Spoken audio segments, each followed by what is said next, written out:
अगर बाल नहीं बचते ना, तो फिर वो खूबसूरती नहीं आती, मज़ा नहीं आता हाँ, जीवन में। बाल बचाने का क्या नुस्खा आपके पास है कि बाल बचें? बाल जाते जो है ना जी, ये जाते हैं स्ट्रेस के साथ।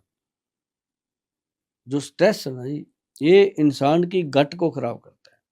अब देखिए बालों को, जैसे अब मेरे सर पे जो बाल हैं बचे-खुचे, ये सारे ओरिजिनल हैं, हाँ, लेकिन काले। आपकी तो उम्र इतनी हो गई, फिर हाँ, भी अच्छे ठीक इस बाल हैं। उम्र में मेरे बाल से 50-60% बैलेंस हैं सिर के हुँ। ऊपर, और इसके अंदर 60% काले हैं, 40% व्हाइट हैं, और जो काले हैं वो व्हाइट को दबा लेते हैं। अगर व्हाइट 60 होते तो वो बेचारे कालों को दबा लेते। और मुझे था कि आज सुशांत सिन्हा जी के साथ बैठ के मैंने शो करना है, तो मैंने आज मूंछें काली कर ली। मैं थोड़ा-सा तो मैं जंग लगूँ। तो मतलब था कि जो ना बालों को बचाने की बात मैं बताऊँ, बड़ा सिंपल नुस्खा है, जो मैंने आज तक आज़माया, बहुत फ़ायदा हुआ। कभी मैंने कोई डाई नहीं, कुछ नहीं। उसके अंदर था मेथी दाना, मेथी का पाउडर, जो मोटे वाले मेथी होते हैं, वो पाउडर 20 ग्राम, और कलौंजी का पाउडर 20 ग्राम, और उसके अंदर आंवले का पाउडर 60 ग्राम। ये तीनों को मिला के बनता है 100 ग्राम। हुँ। इसको तीनों को मिक्स कर लो, मिक्स करके 4 चम्मच, अगर मेरी बहनें हैं, उन्होंने लगाना है, तो 4-5 चम्मच कर लो, ताकि बालों में ज़्यादा लग जाता है, बड़े बाल होते हैं। अगर मेरे जैसे सुशांत जैसे बाल हैं, तो उसके अंदर आप 2 चम्मच काफ़ी हैं। लोहे की बर्तन होना चाहिए, आयरन का, कटोरी हो, उसके अंदर डाल के थोड़ा भिगो के रख दो। उसको सुबह लो, सुबह उसके अंदर 2-3 बूंदें हाथी छाप तेल लेना है। बहुत पुराना ब्रांड है, मिल जाएगा गूगल अच्छा, पे जाके, हाथी हाथी छाप। छाप। ये बहुत पुराना, ये 2 बूंदें उसमें डालो, और साथ में 1 चम्मच 2 चम्मच दही डाल दो, और 1 चम्मच उसके अंदर चीनी डाल दो। देखो मैं हर जगह चीनी मना करता हूँ, यहाँ पे चीनी का बहुत बड़ा रोल है। चीनी जो है ना, आप कभी भी देखिए, सुशांत जी, चीनी को सिंपल लेके भी अगर बालों में लगा दोगे ना, पानी उसका घोल के, तो बालों की मैल निकाल देता है वो, उसमें इतनी शक्ति है। तो वो उसके डाल के उसको सर के अंदर पेस्ट कर लो, बालों के अंदर पेस्ट करके छोड़ दो। 1 डेढ़ घंटे में वो पूरी तरह सूख जाता है। सूखने के बाद उसको नॉर्मल पानी से वॉश करना, कोई साबुन-सुबुन नहीं लगाना। दूसरे दिन साबुन शैम्पू यूज़ कर सकते हैं। तो ये एक अपने आप में ऐसा मस्त फ़ॉर्मूला है जी, जो हफ्ते में 1 बार कर लेता है, वो तो बहुत खुश रहता है। जो हफ्ते में 2 बार कर लेता है, वो भी खुश रहता है। जो जो महीने में 1 बार करता है, वो मुझे ही गालियाँ देता रहता है, "गर्ल साहब क्या बता दिया, कुछ होता तो है नहीं।" भाई करना तो पड़ेगा। हाँ, तो हफ्ते में 1 बार ज़रूर कीजिए, बहुत फ़ायदा। जब इतने पते की आप बातें बता रहे हैं, तो कुछ पत्तियों का भी ज़िक्र ज़रूरी है। हुँ। नीम का पत्ता, तुलसी का पत्ता, क्या कहते हैं एक और जो पत्ता, करी पत्ता, ये सब जो पत्ते हैं, ये कितने पते की चीज़ें हैं और काम की चीज़ें हैं? देखिए, मैं ना जब घर से बाहर होता हूँ, जैसे मान लो मैंने कभी भी भोजन बाहर नहीं किया, बहुत रेयर होता है, लेकिन जब मुझे कभी करना पड़ता है, जैसे आज मैं चंडीगढ़ से आया दिल्ली, तो मुझे करना ही पड़ेगा, तो मैं हमेशा साउथ इंडियन फूड लेता हूँ। उसके अंदर जो सांभर होता है, उसमें सारी पत्तियाँ होती हैं जिनका नाम आपने लिया। उसके अंदर मोरिंगा भी होता है, फलियाँ होती हैं, उसका सांभर का टेस्ट ही अलग होता है। मैं तो वहाँ भी खाने वाला उसका सामान कम खाता हूँ, बस वो डोसा भी उसका प्लेन ही मँगाता हूँ। उसके अंदर मसाला-वसाला वही पत्ती-सी उसके पत्ते-पत्तियों के साथ मिला के, और पेट भर जाता है, और दूसरा कोई नुकसान नहीं होता। तो ये जो पत्तियाँ वग़ैरह आपने बताई हैं, इनको क्या करना है, इनकी चटनी बना लीजिए। जैसे नीम की पत्तियाँ हैं जी, और जामुन की पत्तियाँ हैं, अमरूद की पत्तियाँ हैं, और ये अपना कड़ी पत्ता है। ये कड़ी पत्ता है, और एक हार श्रृंगार की पत्तियाँ होती हैं।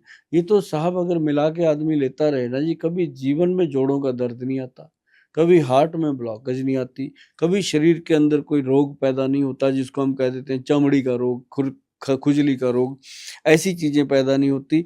और अगर कहीं वो आदमी साथ में त्रिफला पाउडर लेता रहे, तो जीवन में कभी भी उसके घर पे एम्बुलेंस नहीं आती कि इसको कोई इमरजेंसी प्रॉब्लम आ गई।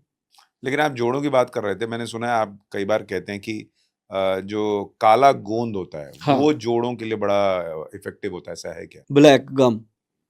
ये ना एक्चुअली बहुत सारे लोग इसको देते हैं, बनाते हैं। तो ये ना एक ऐसी चीज़ है जी, काला गोंद, मैं आपको बताऊँ सुशांत जी, हम काफ़ी देर पुरानी बात है, 2018-18 की बात है ये। हमारे पास ना जी लोग नशे छुड़वाने आते हैं ज़्यादातर पंजाब में। जो जो हमारा फ़ॉर्मूलेशन है वो है बिना तोड़, बिना तकलीफ़, बिना काम छुड़ाए, घर बैठे-बिठाए नशा छुड़ाएँ। और 4 दिन की हम दवाई देते हैं जी। 2 महीने का कोर्स होता है और 4 दिन में जो पेशेंट होता है उसको ये विश्वास हो जाता है कि ये चीज़ मुझे बचा लेगी और मुझे कहीं दाखिल नहीं होना पड़ेगा, तो उसको रेगुलर करते हैं। तो ये बात बहुत पुरानी है जी, अब तो बच्चा-बच्चा जानने ही लग गया कि गोयल साहब वो जो नशा छुड़ा देते हैं, हाँ जी, वही। तो वहाँ पर ना साथ में पेरेंट्स आते थे उनके, लड़कों के, तो वो हमेशा यही कहते थे, गोयल साहब एक तो इसने हमारी जान खा रखी है, ये नशा नहीं छोड़ता, सारा खर्चा उसमें चला जाता है, इधर इसके बापू के गोड्डे जा रखे हैं, डॉक्टर ने ऑपरेशन के लिए बता दिया, ग्रीस खत्म हो गई। हम ये बातें सुन-सुन के ना एक दिन मैंने अपने बड़े जो डॉक्टर साहब हैं विद्वान, मैं कहा डॉक्टर साहब ये ग्रीस-ग्रीस क्या करी जा रहे हैं सारे लोग, घुटनों में ऐसा कौन-सा ग्रीस होता है? गाड़ियों में होता है, ये घुटने के ऐसे ही मज़ाक कर रहे थे जी बैठे हम। तो डॉक्टर साहब कहते हैं गोयल साहब ऐसा नहीं है, ये सही चिल्ला रहे हैं, ये साइनोवियल फ्लूइड होता है जिसको अंग्रेज़ों ने ग्रीस कह के हम लोगों को दवाइयाँ चिपका दी और एक चलन बना दिया कि जो मतलब एक बार घुटना ऐसे दुखा, साथ का पड़ोसी बैठा ही बोलता था तेरी तो ग्रीस खत्म हो गई होगी, मज़ाक में। अब उसके दिमाग में स्ट्रेस आ जाता है, ये क्या हो गया मुझे? अच्छा वो बेचारा ऐसे ही 1-2 दिन में किसी डॉक्टर के पास चला जाता है, डॉक्टर की सलाह ही उसके लिए बड़ी होती है। डॉक्टर के पास जाता है, वो जाते ही कहता है तेरी तो ग्रीस खत्म हो गई, तेरा ऑपरेशन होगा और पंगा हो गया, घर पे चीखना पड़ता है कि ये क्या हो गया? तो घर पे जब वो सलाह-मशवरा करते हैं तो डॉक्टर के पास जाते हैं, डॉक्टर कहता है ऑपरेशन होगा, इस सिलसिले में ऑपरेशन हो रहे हैं। 80% लोगों के ऑपरेशन की ज़रूरत नहीं है जी। ऑपरेशन की ज़रूरत सिर्फ़ उस आदमी को है, जो आदमी बेड पे पड़ा है, उसके कपड़े कोई और चेंज कर रहा है, उसको उठा के बाथरूम कोई और लेके जा रहा है। फिर तो हम भी कह देते हैं कि भाई इसका ऑपरेशन करा दो, जो 4 दिन जिएगा अच्छी बात है, चल फिर लेगा। लेकिन जो जैसे सुशांत जी आदमी चल रहा है, गाड़ी चला रहा है, घर में अपने काम कर रहा है, थोड़ा बहुत घुटना दर्द हो रहा है, तो उसके लिए ये बना। फिर हमारे वैद्य जी कहते हैं गोयल साहब काला गोंद बनाओ। मैं कहा ये क्या बला है ये? गोंद तो हमने किक्कर का सुना, पीपल का सुना, मोरिंगा का सुना और बहुत सुने हैं। मैं कहा ये क्या बला है? कहता गोयल साहब गोंद आते हैं कई प्रकार के, जैसे पहले होता था हमारे बुजुर्ग पंजीरी बनाते थे घरों में और पंजीरी बनाते थे उसके लिए जिसको बच्चा होता था। उस बेचारी को मिलती नहीं थी, सारे दूसरे ही खा जाते थे। तो कहते उनके शरीर फिट रहते थे और जो बच्चा पैदा करने वाली लेडी होती थी, उसको पंजीरी इसलिए खिलाई जाती थी कि 2 साल के बाद ये दूसरी संतान पैदा करेगी। एक बंदे की 6-6 संतानें होती थी, 8-8 होती थी। आजकल दूसरी संतान पे आके बीवी हाथ जोड़ देती है कि अब मेरे से नहीं होता, कोई और कर ले। तो मतलब मतलब ये पंगे हैं। तो गोंद का इतना बड़ा महत्व। तो बातें करते-करते जी मज़ाक-मज़ाक में हमने अपने उस पे सोशल पे डाल दिया कि रिक्वायर्ड काला गोंद। तो हमारी कंपनी ख़ैर चलो जान-पहचान है लोगों की बहुत, तो मेरे पास 150-200 से ज़्यादा काला गोंद का सैंपल आ गया। सैंपल में इतनी इकट्ठी हो गई कि 200 मरीज़ को देने के लायक हो गए हम। तो हमने जब देखी तो उसमें से काला गोंद असली एक भी नहीं था। सब कोई रसौंत भेज रहा है, कोई कुछ भेज रहा है, मतलब बजाय से डुप्लीकेट ही चल गई।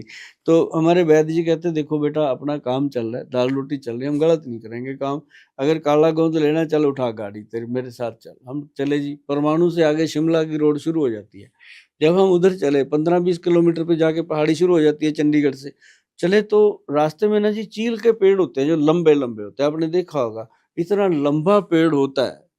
50-50 फुट लंबा पेड़ और सीधा होता है, उसकी जड़ कितनी होगी, कहते कितने मर्ज़ी तूफ़ान आ जाएँ ये हिलता नहीं है, इसके अंदर होती है ये। तो हमने देखा उसके अंदर ना वो छोटे-छोटे कुप्पी सी लगी तो उसमें निकल रहा है वो रस, तो वो पहाड़ी लोग उसको इकट्ठा करते और बेचते थे। लेकिन उनका कोई और मकसद था, वो पता नहीं क्यों बनाते थे, क्यों उन्होंने कोई राज़ की बात नहीं बताई लेकिन हमें वो चाहिए थी। हमने उनसे ली, कलेक्ट की, बड़ी महँगी थी वो 80-90 हज़ार रुपए किलो थी। तो उन्होंने दी, हमने ली। मैं कहा, "ये लोग ही देंगे पैसा, हमने थोड़ी ना देना है, तू दे।" तो 1 किलो में ना जी बहुत कैप्सूल बनता है। तो हम उसको लाए, हमने लाके लोगों को देनी शुरू कर दी। लोगों किसी को लूज़ मोशन हो गए, किसी का पेट खराब हो गया। मैं कहा, "ये तो पंगा ही हो गया।" उल्टा नेक करने चले, बदनामी। सारा लॉट वापस लिया। लोगों को बताया कि ये हमें अभी इसके ऊपर काम करने की ज़रूरत है। लोग अच्छे थे, जानते। तो हमने उसके ऊपर फिर ना जी काम किया। बकायदा फिर काला गोंद, उसके अंदर जटामांसी। जटामांसी जो होता है ना जी हमारा जितना नर्व है, जैसे जटाएँ नहीं होती अपने सर के ऊपर, तो वो जो जटाएँ होती हैं वैसी होती है वो बूटी, वैसी बनी होती है, उस वैसी मिलती है झाड़ सा। तो उसका नाम पूर्वजों ने रखा होगा ग्रंथों में, तो वो ली। वो होती है जी हमारे ब्रेन की जितनी भी नसें हैं उसके लिए। आपको भी बताता हूँ सुशांत जी, किसी को माइग्रेन हो जाए, किसी को सिर का दर्द हो जाए, बस उसी को ले लो एक पाउडर, सिंपल, जटामांसी का, एकदम सिर दर्द बंद होता है जैसे गोली खा के होता है। तो वो मिलाई जी, उसने दर्द हटाए, उसने क्या आनंद आया जी लोगों को। आज काला गोंद कैप्सूल मतलब 1 लाख से ज़्यादा हम डेली बनाते हैं, ख़त्म हो जाता है, इतनी डिमांड है इसकी। और काला गोंद कैप्सूल, उसके साथ वो पंचम हल्दी, 5 हल्दियों का मिश्रण, 2 चुटकी हल्दी दूध में, 1 कैप्सूल रात को खा के सोते हैं लोग। एक काले गोंद की फिर बनाई हमने पेस्ट मलने के लिए और तेल बनाया। बस ये 4-5 चीज़ें लोगों को देते हैं जी, और उनका थैंक यू आ जाता है अगले महीने कि गोयल साहब बच गए हम घुटनों से। तो मतलब आज हमने अपना कहें क्या सुशांत जी की कम से कम 40% लोगों को जो घुटने का ऑपरेशन करवाने चले थे, जिनको डेट मिल चुकी थी, ऐसे 40% लोगों को हमने विंडो से वापस बुलवाया, और वो हमें नहीं मिल पाए, लेकिन वो रुक गए कि गोयल साहब को मिलने के बाद ही सोचेंगे। ये एक बहुत बड़ा मेरे लिए एप्रिसिएशन था जी, और हमने दिल लगा के काम किया। अब जालंधर, लुधियाना, अमृतसर, हर जगह मैंने आउटलेट बना दिए। दिल्ली करोल बाग में बनाया आउटलेट, अभी अनिरुद्धाचार्य जी के वहाँ वृंदावन में बना दिया। तो मतलब ये आउटलेट मैंने इसलिए बनाया कि हर आदमी को ये ईज़ी चीज़ें मिल जाएँ। फिर हमने इसको वेबसाइट पे डाला अपनी www.वैद्यवान.com पे, और उसके ऊपर इसलिए डाला कि नकली लोग बहुत आ जाते हैं। मैं कहता हूँ हमारी वेबसाइट से ही खरीदो आप जाके, या फिर आउटलेट से खरीदो जाके, और जहाँ भी खरीदते हो बिल ज़रूर माँगो पक्का। जो अगर बिल देगा तो आदमी वही देगा जिसके अंदर कोई जिगरा होगा। तो ये चीज़ जब बनी ना जी, इससे हमें सचमुच बहुत सुकून मिला। हम जिस तरह नशे छुड़ा के हमने ज़िंदगी में सुकून लिया था जी, इससे ज़्यादा बुजुर्गों के आशीर्वाद मिल रहे हैं, ये बहुत बड़ी बात है।